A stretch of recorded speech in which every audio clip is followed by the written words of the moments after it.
for mayor, and what do you want to accomplish the most while in office? Hi, I'm Sean Spiller. Let me tell you a little about myself and why I'm running for mayor of Montclair. My wife Lauren and I, along with our 2-year-old son, are thrilled to be raising our family in Montclair. We love our town because of its rich diversity, its walkability, its restaurants and energy, and of course, its renowned magnet school system. As teachers, we both know the value of a great education and the importance of a school system as the hub of any community. As the vice president of the NJEA, I also learned about the important role that elected public servants play in making sure our values are expressed through our collective actions and decisions. Over the last 8 years, I have been proud to serve as a councilman here in Montclair, investing more dollars in areas that help to define my priorities. We added funding for our pre-K, adult school, senior busing, our parks and playgrounds. I helped to allocate more dollars into paving our streets and replacing water and sewer lines while doing so. We did all this and much more while reducing our debt by over $60 million and having 0% tax increases the last 2 years and an average of about 1% over my 8 years. I believe in the priorities mentioned earlier because they have a real impact on our daily lives. But I also believe we need to be champions for those whose voice is not always heard and for issues that impact us both today and tomorrow. I am proud to have worked with many of our community nonprofits to lead the fight for earned sick leave for our hourly employees. I believe in the importance of standing up for all residents as a sanctuary city. I am committed to ensuring that Montclair remains affordable and therefore diverse, and have helped to lead the fight in that area as well. I believe we need to continue to be the leaders on environmental issues, leaving our community and our planet in a better place for our children and our grandchildren. While doing this, we have shown that standing for the progressive values that define Montclair can be done while leading in a fiscally responsible way. I am running for mayor because I want to continue to invest in the Montclair ideal. I want to fight for the things that define us and that are the reason why so many other communities envy us, our diversity and our inclusivity. I know that now more than ever, we are going to need leadership that guides us, but that relies on the great strength that each of us brings. I can bring together and harness the power of our residents. I can help put our collective ideas to action for positive outcomes. Leadership matters most during challenging times. It will take all the things that make us so strong as a community to help get us through what will be a time filled with uncertainty and worry. But get through this we will, and we will support one another every step of the way, because we are what make Montclair special. It is with that vision and that hope for the future that I humbly ask for your support and for your vote as the next mayor of Montclair. On your website, you say that you want to reduce town debt, but also invest in adult education, road improvement, and community policing. What is your plan to reduce the debt while increasing spending in these other areas?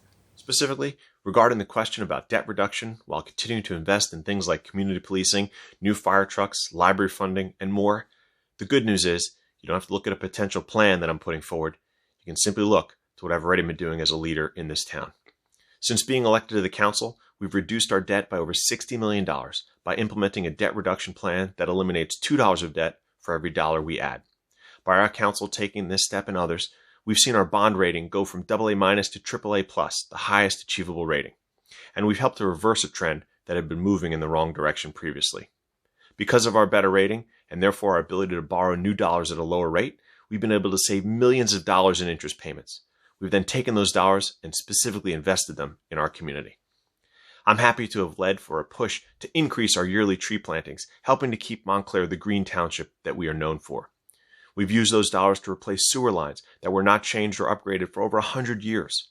We brought back the community policing program, designed to have the first experience our residents have with an officer be a positive one. Despite the fact that each of these priorities has required us to spend more dollars, we've been able to put forward a municipal budget for a number of years that has had a 0% increase and an average of about 1% for the time I've been in office. So reducing debt does not come at the expense of investing in what you believe in. It specifically helps you to put more dollars into the programs you care about most. How did you choose your ticket, and why are these candidates the best choices for Montclair? Selecting the right team to lead Montclair is so vitally important. One need not go back far to the council before I began my service to see that despite well-meaning, good people trying their best, If you don't work together, our township suffers as a whole. I could not be more proud of the fact that our current group, running under the Montclair 2020 Progress and Action slate, found on line C of the ballot, chose to run with each other. We represent a diverse group, bringing balance with our experiences and expertise. With the insights of educators, policy experts, first responders, nonprofit leaders, and attorneys, our team is strong. To my current council colleagues who have chosen to run again, I'm grateful that they have chosen to run with me at the top of the ticket. I don't say that because it feels good. I'm proud of that because each of them has had the chance to see my leadership style up close over the last 8 years. I am proud and humbled by the fact that after working closely with both candidates for mayor for years, they voted for me as the candidate, as the mayor that can best lead us moving forward. So to Bill Herlock in the first ward, Robin Schlager in the second ward, and Bob Russo at large, I say thank you. But I also thank Roger Terry, a strong community leader from the fourth ward who is running as our other at-large candidate, and Lois Price Abrams, a strong policy advocate who is running for the position of third ward councilor. I am honored to be surrounded with people who have heart and compassion and a passion for caring about our community. Today, schools are shut down. All non-essential businesses are closed, and people are being forced to practice social distancing due to the coronavirus pandemic. What will you do to try to alleviate the coronavirus pandemic in Montclair, and how will you make Montclair prepared for future epidemics and pandemics? And lastly today, I want to speak to my fellow Montclairans about the devastating impact of the coronavirus and how we will get through this together. We are devastated by the loss of life that this pandemic has brought. With each passing day, we feel the impact even more. We find ourselves physically distancing from one another. We are confronted with the news of more and more of our friends and neighbors losing jobs. We see our favorite stores and small businesses close, uncertain when or if they will reopen. Our primary focus now is and must remain on preserving as many lives as we can. If we each do our part, we will flatten that curve, and each play a big role in protecting our parents, grandparents, those with underlying conditions, and all of us as we are each susceptible to the virus. Once we start to find ourselves on the other side of this, I have called for the creation of a coronavirus task force to help combat the impact of this pandemic. I will put members from the small business community, retail representatives, restaurant owners, nonprofit organizations, interfaith leaders, residents, and government to work together to find solutions to help Montclair get back up and running. The task force will work with Montclair's congressional delegation, including Congresswoman Maggie and Congressman Donald Payne, to ensure that residents and businesses get the resources we need from the federal government.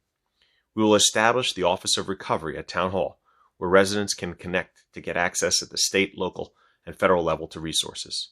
As part of that connection, we will have the Montclair Economic Support Corporation that will assist in applying for grant dollars and that will research private financing to provide relief to our hard-hit Montclair businesses. Additionally, the task force will commission an analysis of the whole government response to the coronavirus pandemic so that Montclair is best prepared to respond to the next public health crisis. I believe in us. I am confident in our future.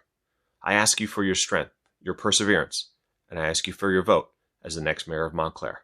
Thank you.